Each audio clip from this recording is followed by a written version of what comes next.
October 17th, 1943, Campo 53, Sforza Costa, Italy. The paper trembled in his hand as the evening siren faded. One more censored letter to a world that no longer wrote back. Corporal James Weller stared at the thin Red Cross stationery, the edges soft from sweat. Around him, men whispered, boots scraped. The air smelled faintly of boiled cabbage and rain. Outside, barbed wire hissed under the wind. Inside, every sound was a reminder of the world before the war, a world now separated by fences, forms, and silence. Before he was a prisoner, James had been a baker's son from Maidstone, Kent. He remembered the white flour that coated his hands, the soft crack of dawn when the ovens opened, the small act of creation before the day began. He never imagined that skill would later help him barter bread with Italian guards, or that kneading dough in secret would feel more human than any uniform.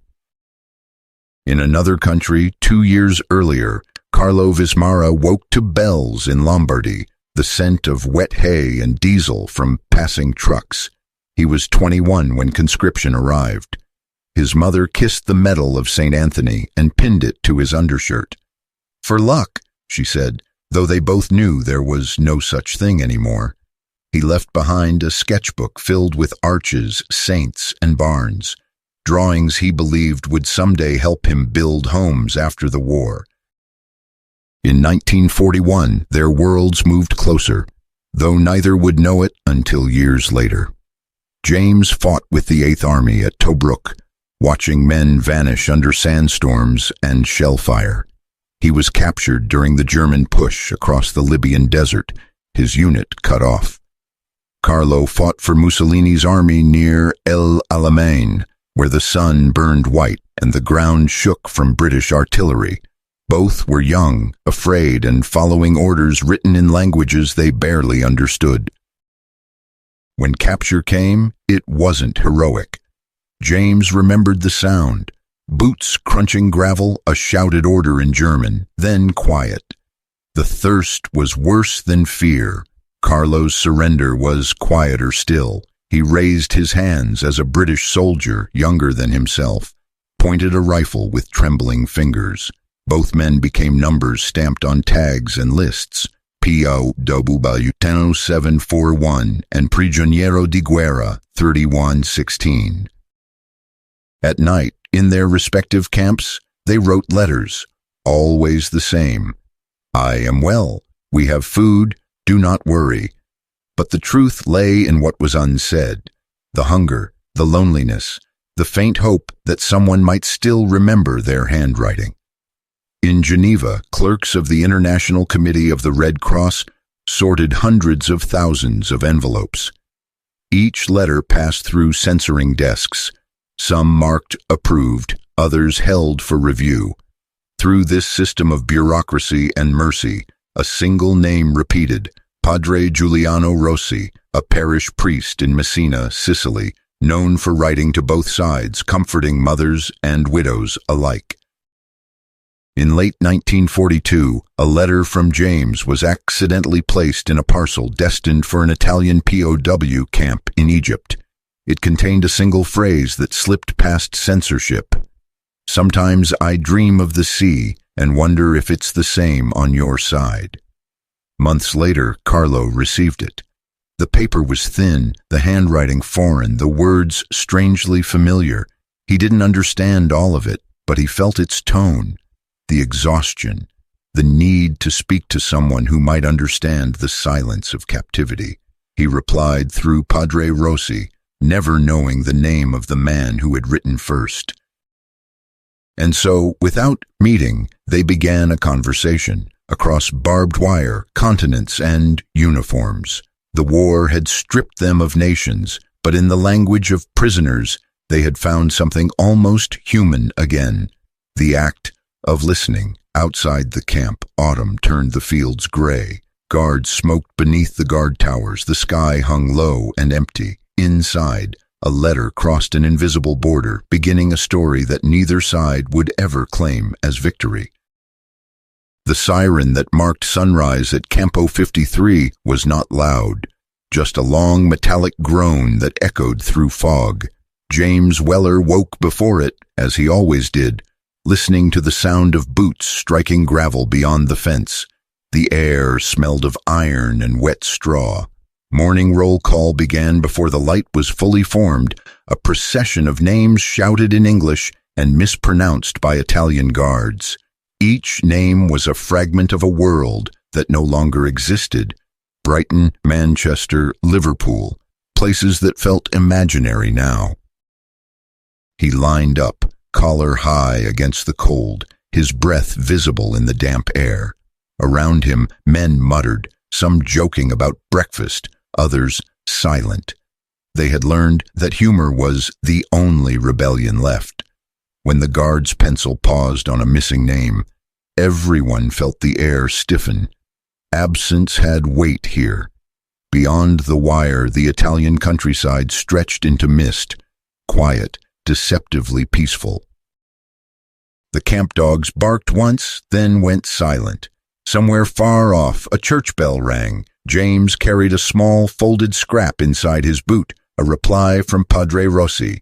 "Your letter reached another prisoner," it said. "He wishes you peace." No name, no signature, no location, only that. It was enough to imagine a connection, a thread of human sound through the static of war. 2,000 miles away, in Fayid camp, Egypt, Carlo Vismara was enduring another kind of fracture.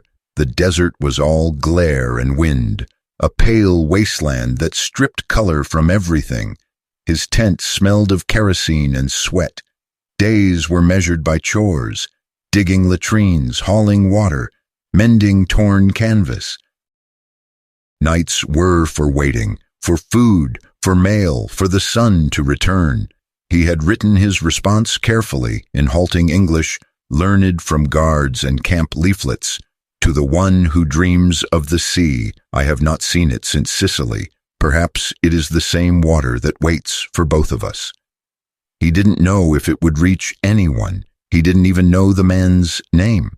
But the act of writing, of pressing thought onto paper, gave structure to his days. Sometimes the British guards watched him sketch. Barbed wire, tents, the curve of a distant dune. One of them, a Welshman, once said quietly, "Looks peaceful, doesn't it? Funny how nothing is."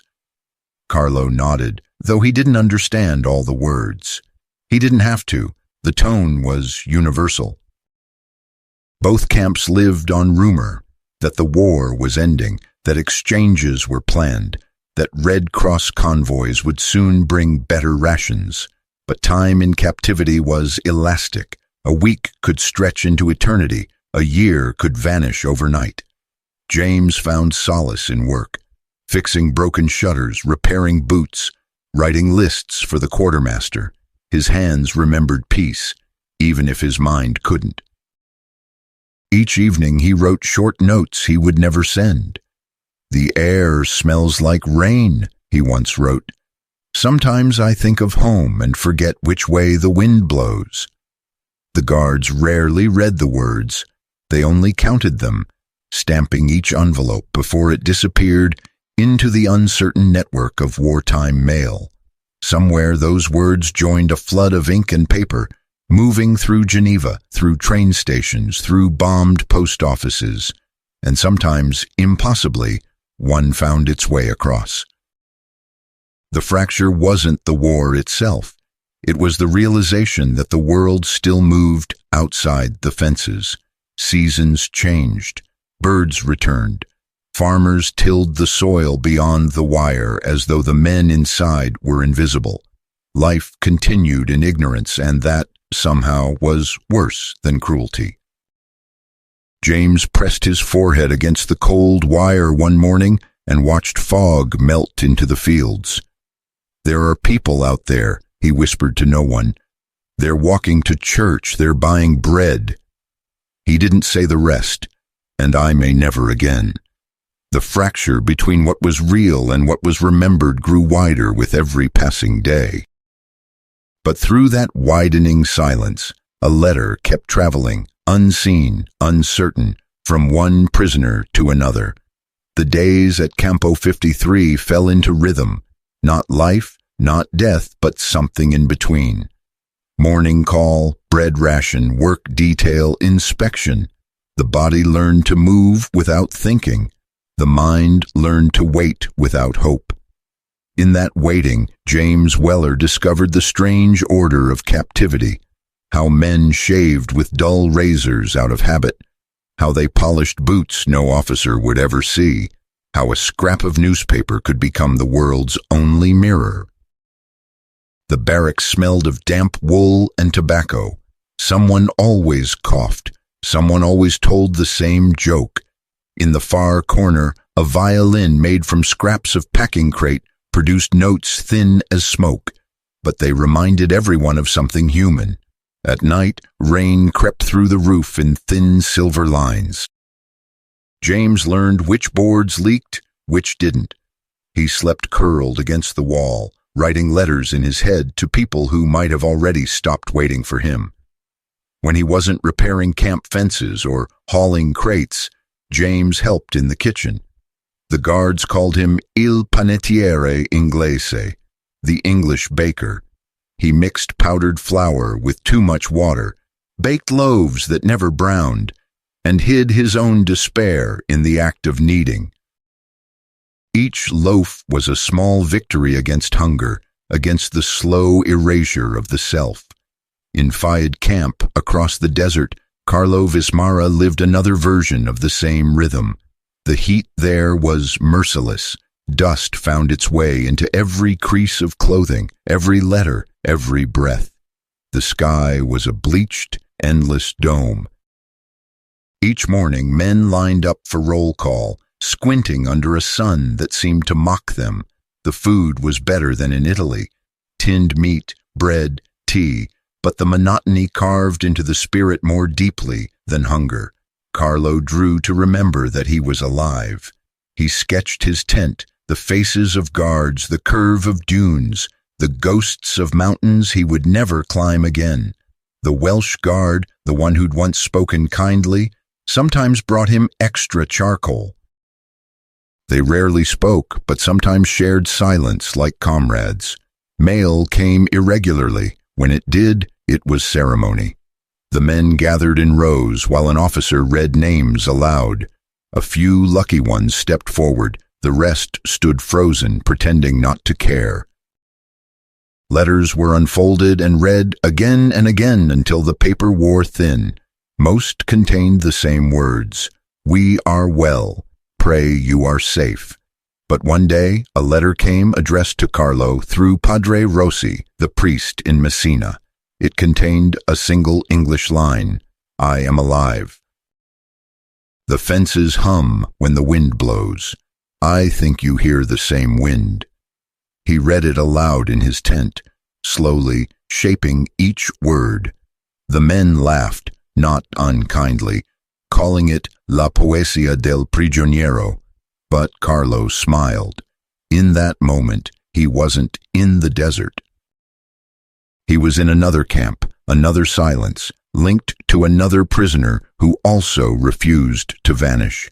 Back in Italy, James received a similar note weeks later, another small miracle of timing and bureaucracy. "It is the same sea," the letter read, "the same sky. Only the uniforms change." He tucked it inside his boot, close to his skin. He didn't show it to anyone. It was the one secret that belonged to him. The camp routines became bearable because of those letters.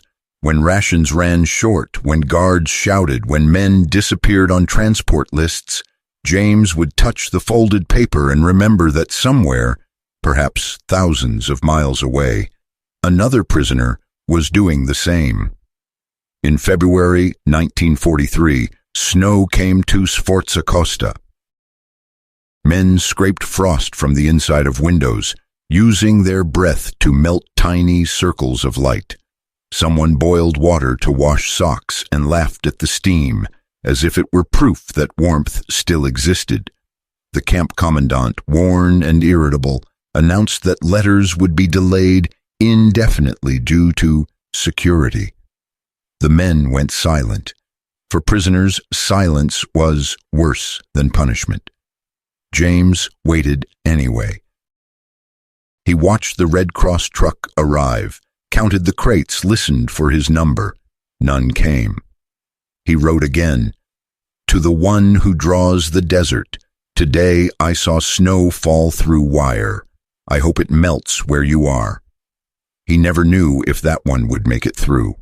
For both men, survival became an act of quiet repetition. Not courage, not defiance, simply persistence, waking, eating, waiting, writing. Each day was indistinguishable from the last, but each letter was a spark, faint, improbable, enough to remind them that beyond the fences there were still other human beings listening. In the absence of freedom, routine became the only proof of life. And between those small acts, the kneaded bread, the drawn line, the folded paper, the two prisoners wove an invisible thread across the heart of a war that no longer made sense. Spring 1943 brought the kind of quiet that unsettled even the guards. The front lines had shifted north, the air raids less frequent. Yet inside Campo 53, the tension only deepened. The prisoners could sense that something was changing beyond the fences. The sound of trains, the new officers' clipped accents, the uncertainty in the guards' eyes. For James Weller, life had narrowed to one fragile certainty. The letters still moved, somehow. Red Cross parcels arrived irregularly, stamped with new codes, but always, impossibly, containing fragments of English handwriting or foreign ink. He no longer knew where they came from, or if Padre Rossi even existed. What mattered was that the words kept crossing borders no one else could. Then one evening, as the men lined up for soup, Sergeant Ferry, the Italian interpreter, called his name. "Weller, come here." The tone was casual, but something in his voice carried unease. Inside the office, an unfamiliar figure waited, a Red Cross delegate in khaki, pale from travel, sorting envelopes. The man's eyes lingered on a small folded note, unsealed. "You've been writing outside the approved chain," he said in careful English, to an Italian prisoner. James said nothing. His hands trembled slightly, though from hunger or fear he couldn't tell. The delegate continued, almost apologetic. "It isn't permitted. But these letters have become quite the curiosity in Geneva." He placed the note on the desk. "Would you like me to return it, or shall I send it on?" The moment hung in the air, thin, brittle, irreversible. James looked down. The paper bore his own words, written weeks ago. "Perhaps mercy is the only victory left." He nodded once. "Send it," he whispered. Across the desert, Carlo Vismara had his own reckoning. The British officer overseeing Fayid camp had received a complaint. Someone was exchanging unmonitored correspondence with the enemy. The punishment could be isolation, even suspension of privileges for the entire barrack. That evening, as the sun turned the dunes into molten glass, Carlo was summoned. The officer placed a thin envelope on the table. "This came from a British camp in Italy," he said. "Did you know the sender?" Carlo hesitated. The truth could cost him the little dignity he had left. His sketches, his freedom to write, the fragile network of kindness built on silence. But to deny it would erase the only connection that had made captivity bearable. He took a breath. "Yes," he said in halting English. "He is my friend." The officer studied him for a moment, then sighed. "Keep it then, just don't make me see it again." He turned away before Carlo could reply. From that day forward, both men wrote knowing that every word could condemn them, yet they wrote anyway. Their letters became quieter, simpler, distilled to essence. "The sea must be close now," wrote James. Closer than we think, replied Carlo. When it ends, we should meet and share bread. Yes, bread and silence. No one else would have understood those words. To the censors, they were harmless fragments. To the two men, they were survival itself.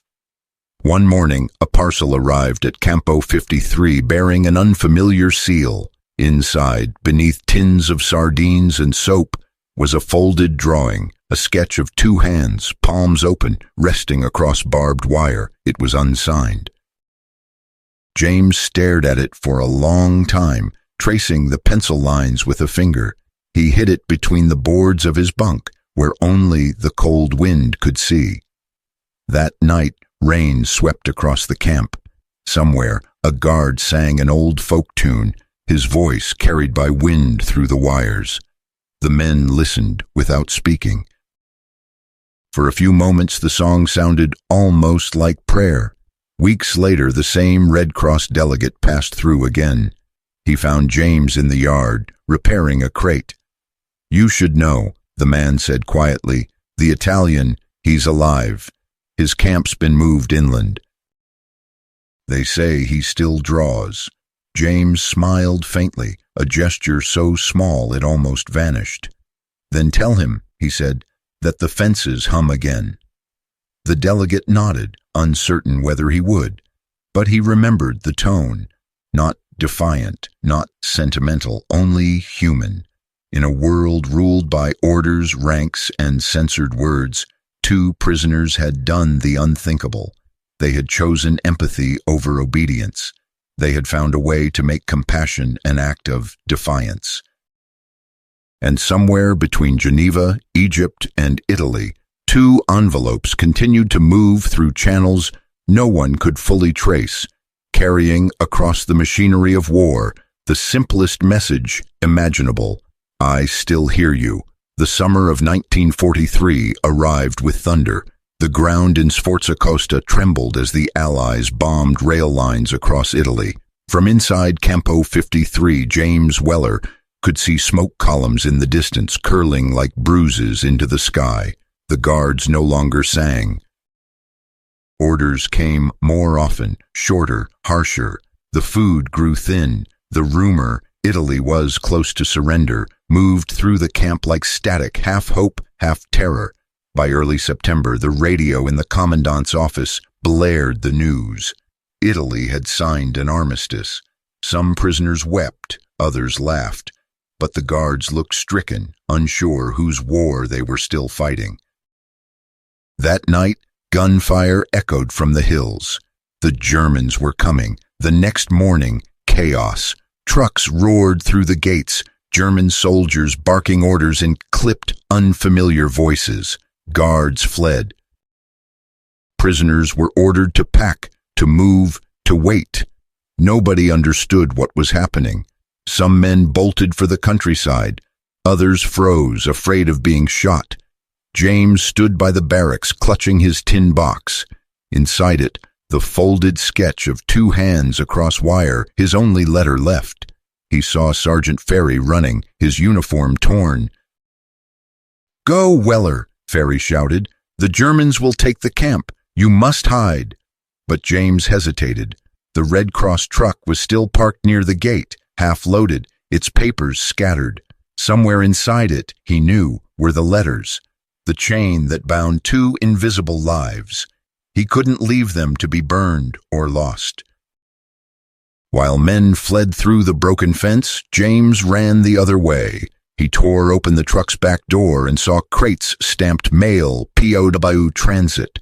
Papers fluttered everywhere. He grabbed what he could, envelopes, notebooks, scraps, shoving them into a sack. The air smelled of diesel and fear. A soldier shouted. Boots pounded behind him. James ducked into a storage shed as bullets hit the wall. He crouched among flour sacks, breathing hard, clutching the letters. His heart hammered against the paper. For a moment he thought he could hear the hum of the wire again, faint under the wind, the same sound he'd once written about to a man he'd never met. He pressed one folded sheet into the tin box and whispered, "If someone finds this, send it to Padre Rossi, Messina." Then he slipped through the back wall and into the orchard beyond. That was the last anyone saw of Corporal James Weller. Thousands of miles away, in Fayid, Carlo Vismara sat under the corrugated shade of a canteen tent when the news arrived. Italy has surrendered. The British guards were uncertain whether to cheer or glare. For the Italian POWs, the announcement carried no joy, only dread. Some celebrated openly, others feared what would come. That evening, a new officer read a proclamation. "You are no longer enemies of Britain, but your nation's future is undecided. Cooperation will be remembered." Carlo stared at his hands, dark with charcoal. The desert wind swept through the camp, carrying dust and fragments of newspaper. On one scrap, he could just make out the words, "Allied advance through Italy." He wrote one last note to his unknown friend, the man who dreamed of the sea. "Perhaps the fences will open now. If they do, I will look for you, not to speak, but to see if your voice was real." He gave it to the Red Cross driver. The man hesitated, then took it. "I can't promise anything," he said. Carlo nodded. "You don't have to." Weeks later, a package arrived in Geneva. Inside, burned fragments of mail from Campo 53. Among them, one tin box, dented, soot-stained, its lid warped. Inside, folded against a scrap of cardboard, was a drawing, 2 hands across wire, no letter, no name.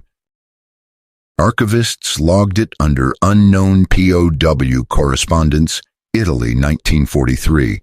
In the dust and chaos of liberation, the war swallowed its witnesses whole.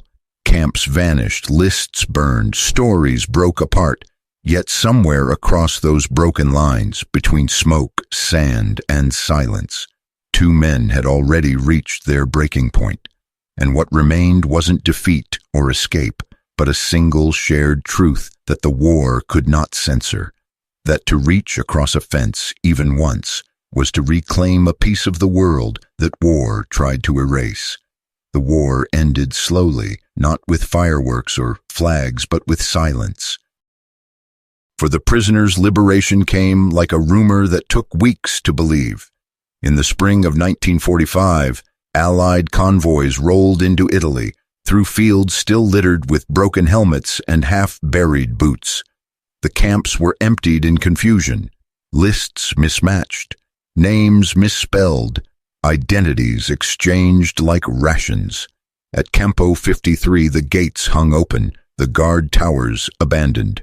Grass had already begun to grow through the cracks. In the storeroom, a Red Cross team found the remains of burned records, tins, and charred letters. Among them, that same sketch of 2 hands across wire, faintly visible beneath soot. Someone had tried to save it, no one knew who. They placed it in a Red Cross archive box marked Recovered Correspondence, Northern Italy. Then they moved on. In Kent, after months of hospital care and debriefing, James Weller's mother received a telegram from the War Office. "Your son is presumed missing following the evacuation of prisoner of war Camp 53. No further information available." She pinned it to the wall beside his photograph, the only proof he had ever existed. Years passed before his name appeared again, on a list compiled by the Imperial War Graves Commission.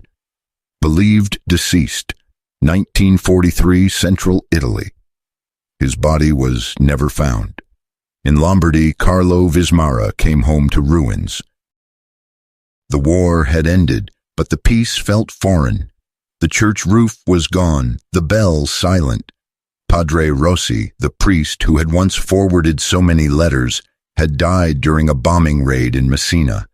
His small parish office lay blackened, papers scattered across the floor like snow. Carlo sifted through them, invoices, baptism records, bits of correspondence too water-stained to read.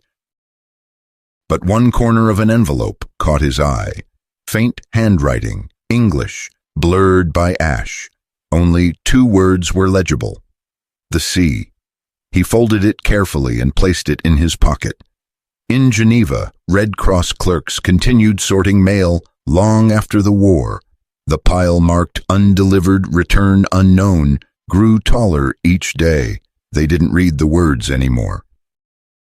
The letters had become artifacts, stripped of urgency, evidence of lives suspended in mid-sentence. One young archivist, a Frenchwoman named Elise Marot, opened the tin box from Italy. She studied the drawing, the 2 hands reaching across the fence. There was something fragile in it, something that resisted filing and forgetting. She cleaned it, flattened it, and attached a note. Artist unknown. Believed to be exchange between British and Italian POWs, 1942-43, possibly symbolic of correspondence between enemies. It was stored in a drawer marked Private Communications, Moral Value. The phrase made her pause. She left it there anyway. For Carlo, peace became another kind of confinement. He worked as a mason, rebuilt houses, married, and had children. But sometimes when the sky turned pale before rain, he would pause at his workshop window and stare toward the horizon, the invisible line where memory ended and silence began. In 1951, he visited Rome for the first time since the war. At the Vatican's POW exhibition, he saw the Red Cross display, photographs of camps, letters, small relics of captivity, and there, behind glass, lay the sketch. The pencil lines were faint but unmistakable. He stood for a long time, hands trembling. The label read, Anonymous, found in northern Italy, 1943. He wanted to speak, to tell them it wasn't anonymous, that it was real, but no words came. What could he say? That it was friendship? Mercy? A rebellion made of ink? Instead, he pressed his palm lightly against the glass. Grazie, he whispered. Then he turned away. Outside, the streets were bright with post-war noise, traffic, laughter, church bells, a new Italy being born. Yet for him, the world still carried an echo, a low hum like wind on wire. That night, in his notebook, he wrote, "The fences are gone, but sometimes when I close my eyes, I still see them, not as walls, but as lines where 2 souls once reached toward each other." He never signed it. By then, James Weller was a name on a memorial stone. Carlo Vismara, an old man rebuilding walls for others. Their letters had vanished into archives and dust. But the thread they had woven, unseen, fragile, indestructible, still stretched across time. Because sometimes the smallest voices survive not by being heard, but by refusing to disappear. April 1958, Geneva, Switzerland. The afternoon light fell through the tall windows of the International Committee of the Red Cross Archives, soft and gray. The war had been over for 13 years, but its paper ghosts still drifted through the building. Parcels of letters, censored forms, telegrams that had never reached their destinations. Each document a voice half buried in time. Archivist Elise Marot, now older, methodically logged recovered items from the unclaimed correspondence section. A box labeled Italy 1943, repatriated mail, sat on her desk. Inside lay the sketch, 2 hands across wire. The pencil had faded, the paper had yellowed, yet it still seemed to breathe. She was cataloging quietly when a visiting historian stopped beside her. "Beautiful," he said softly, leaning over the glass. "A relic of 2 enemies who wrote to one another, I believe, from opposite sides of the war." She looked up. "Do we know their names?" He smiled faintly. "No, only that one was British, the other Italian. The rest is lost. The files were destroyed when the Germans occupied Italy." Elise nodded, closing the ledger. Then perhaps they never meant to be found. That same spring, in a small village near Bergamo, Carlo Vismara died quietly in his sleep. On his desk was a wooden box filled with drawings, faces, fences, and skies. Among them, a single page from 1942, the rough pencil outline of an ocean horizon. On the back, one sentence in English, written carefully and without error: "The sea is the same for both of us." His daughter, sorting his papers, kept the page without understanding. She framed it, hung it above her father's workbench, and never asked what it meant. Far away in Kent, an old woman received a package from the Imperial War Museum. Inside were her son's service records, a few dog tags, and one more item: a photograph of an unknown sketch, the same one preserved in Geneva. The accompanying note read, "This drawing was found among POW correspondence recovered from northern Italy, believed to have belonged to British prisoners from Tobruk. We cannot confirm identity. It may hold sentimental value." She stared at it for a long time, her fingers tracing the two open hands. She didn't cry. She only whispered, "You kept your promise, Jamie." In the decades that followed, the world moved on. Faster, louder, more forgetful. The camps were reclaimed by grass and silence. Historians wrote volumes on strategy, command, and loss, but rarely about the letters, those thin paper bridges between despair and mercy. The archives in Geneva continued to expand, floor by floor. Each drawer held thousands of fragments: a child's crayon drawing from Warsaw, a folded ration card from Borneo, a pressed flower from a soldier's wallet, and among them one sketch: two hands, palms open, divided by wire, filed under personal correspondence, unknown origin. No one visiting the collection today would know their names, but the drawing remains, quiet, unassuming, untitled, a record of something that should have been impossible: compassion surviving inside captivity. When the last lights of the archive turn off each evening, the glass cases reflect the city outside, trams gliding past, church bells marking the hour, the world still humming with the indifferent rhythm of peace. And if you stand close enough to that case where the sketch lies under glass, you might notice the faintest impression on the paper, the groove of a pencil pressed too hard, the tremor of a hand that once trembled under hunger, hope, and fear. The marks form no words, only traces of motion, proof that somewhere, at some forgotten moment, two prisoners reached across history and found each other in the dark. The camera lingers on that image, the hands, the wire, the silence between them. The air hums softly like wind through metal fences long dismantled, then fades to black